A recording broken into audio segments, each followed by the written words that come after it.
10 experience लोग, उनमें से बचा सिर्फ एक। बाकी के 9 लोग कभी वापस ही नहीं आया। क्या हुआ था उनके साथ, कहाँ गया था वो लोग?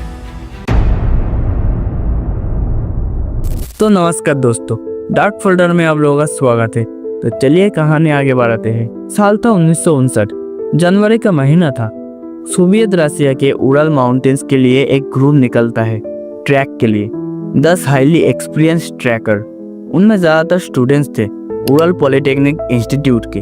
उनका ग्रुप लीडर था इगोर डायटलॉफ, जो एक रेस्पेक्टेड और डिसिप्लिन पर्सन है।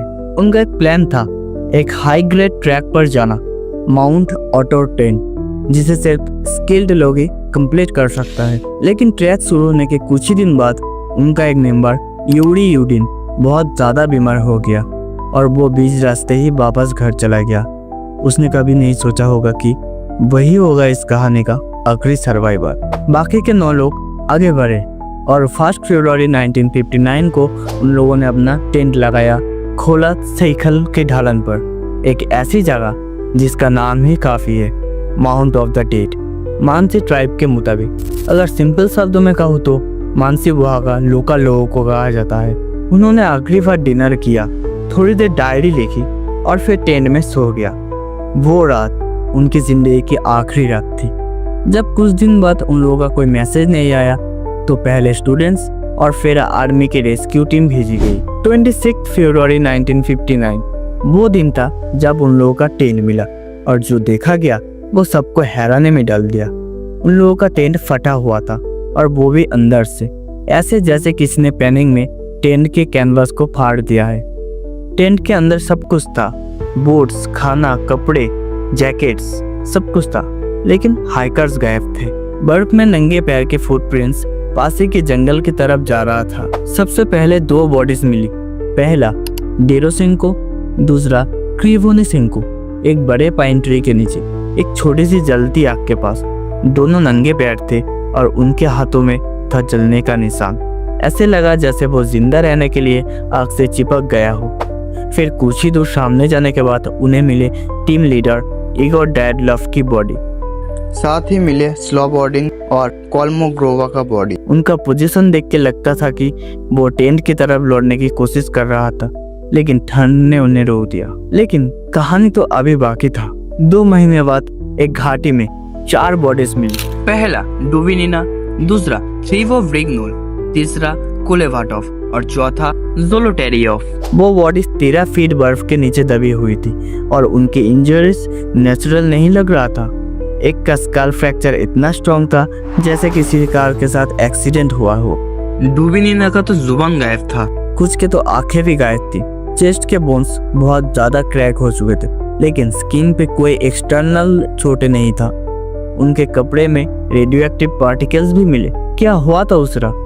सवाल तो बहुत थे लोगों के दिल में, लेकिन जवाब किसी को नहीं मिला। और उसके बाद थ्योरी बनना शुरू हुआ लोगों के दिल में।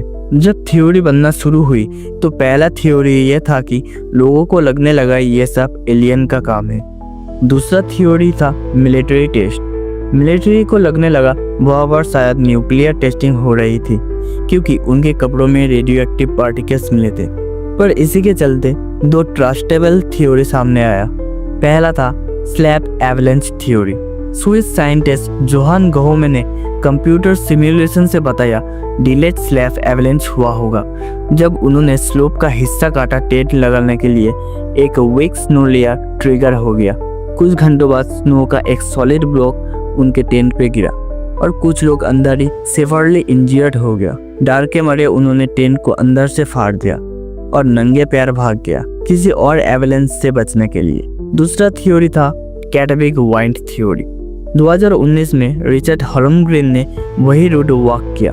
उनका कहना है हाइकर्स ने एक रेयर कैटाबेटिक वाइंड का शिकार बने। ये एक ऐसी सुपरफास्ट डाउनहिल वाइंड होती है, हैरिकेन्स जैसी स्पीड, सिर्फ सेकेंड्स में टेंट उड़ा सकती है। पैनिक, ठंड और डार्कनेस सब मिला और उन्होंने टेंट छोड़ दिया। जो लोग बर्फ के घाटी में मिले वो शायद स्नो शेल्टर बना रहे थे, जो कोलैप्स हो गया। इसी वजह से आए हॉरिफाइंग इंजरीज। एवलेंस हो या वाइंडस्टॉर्म, सब थ्योरीज में एक बात कॉमन है, सर्वाइवल इंस्टिंक्ट। लेकिन क्या कोई इतना पैनिक कर सकता है कि बिना शूज के भाग जाए, टेंट के अंदर से निकलने के लिए कैनवास को फाड़ दे? क्या उन्होंने कुछ देखा था? क्या कुछ महसूस किया था जो लॉजिक के बाहर था? जब कोई सर्वाइवल नहीं होता तो सच कभी 100% समझ ही नहीं आता। 9 इंटेलिजेंट ट्रेन हाइकर्स जो हर सिचुएशन के लिए रेडी थे, और फिर भी वो एक रात उस माउंटेन पे डर के आगे हार गया। डायरलॉग पास सिर्फ एक जगह नहीं है, ये एक अनसॉल्व पजल है जो आज भी बर्फ के नीचे दबा हुआ है। और यही अनसॉल्व मिस्ट्री के साथ हमारी कहानी यहाँ पे ख़त्म होती है। अगर तुम लोगों को पार्ट 2 चाहिए तो कमेंट में ज़रूर बताओ। अगर वीडियो अच्छी लगे तो लाइक, शेयर एंड सब्सक्राइब ज़रूर करें और बेल आइकन को ऑल पे सेट कर दे। मिलते हैं नेक्स्ट वीडियो में।